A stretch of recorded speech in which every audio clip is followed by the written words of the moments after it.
સુરતના ઓલપાડના મુળદ ગામની ઘટના સામે આવી છે, જ્યાં પીવાના પાણીની જર્જરિત ટાંકી પાડવાની કામગીરી દરમિયાન ઘટના બની। જર્જરિત ટાંકી મુળદ સેવા સહકારી મંડળીના મકાન પર ટાંકી પડી તો ટાંકી પડતા અફરાતફરીનો માહોલ સર્જાઈ ગયો હતો। જો કે મંડળીમાં કામ કરતા કર્મચારી બહાર હોવાથી મોટી દુર્ઘટના ટળી હતી અને નજીક આ સ્કૂલ પણ કાર્યરત હતી। જો કે બાળકો એક દિવસના પ્રવાસે ગયા હતા। સહકારી મંડળીના બિલ્ડિંગને ભારે નુકસાન પહોંચ્યું છે।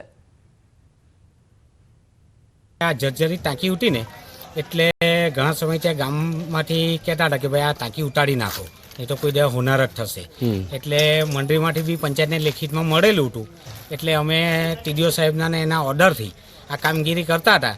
એ સમય દરમિયાન આ ટાંકી પાડવાતી વખતે સોસાયટીના મકાન પર પડી હતી ને કોઈ હોનારત થઈ નથી, જાન હોનારત કોઈ થઈ નથી।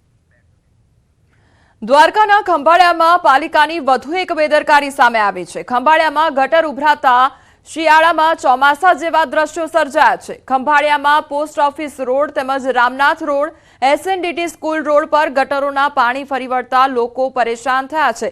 એસએનડીટી સ્કૂલ રોડ પર ચાલતા કન્સ્ટ્રક્શનના કામના કારણે ભારે વાહન પસાર થતા ગટર બ્લોક થઈ છે। ગટર બ્લોક થતા રસ્તા પર ગટરના ગંદા પાણી જોવા મળી રહ્યા છે। તેમજ એક દિવસમાં શહેરના 3 રસ્તાઓ પર ગટરો ઉભરાઈ છે। ગટરના ગંદા પાણીમાંથી પસાર થવા લોકો મજબૂર બન્યા છે। અવારનવાર આ જ વિસ્તારમાં ગટર ઉભરાતી હોય તેમ છતાં નગરપાલિકા તંત્ર કુંભકર્ણની માફક નિદ્રામાં જોવા મળી રહ્યું છે।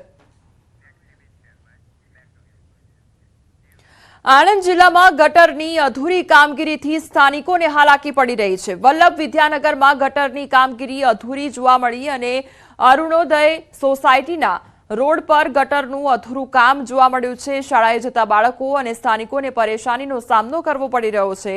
અવરજવરમાં મુશ્કેલી થતા તંત્ર સામે સ્થાનિકોમાં રોષ વ્યાપ્યો છે। ભાવનગરમાં ઘરવેરામાં તોતિંગ વધારાની દરખાસ્ત કરવામાં આવી છે અને ઘરવેરામાં 30% વધારાની દરખાસ્ત કરવામાં આવી છે।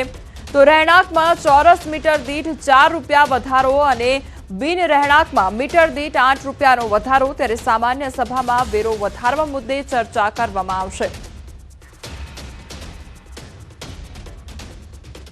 વલસાડના તિથલ રોડ પર કોલેજ કેમ્પસની બહાર જ જાહેરમાં મારામારી કરવામાં આવી હતી અને 2 યુવકો વચ્ચે કોઈ વાતને લઈને જાહેરમાં ઝપાઝપી થઈ ગઈ હતી।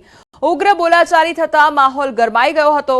અન્ય યુવકો બબાલમાં જોડાતા મામલો વધુ બીચક્યો હતો અને બધાએ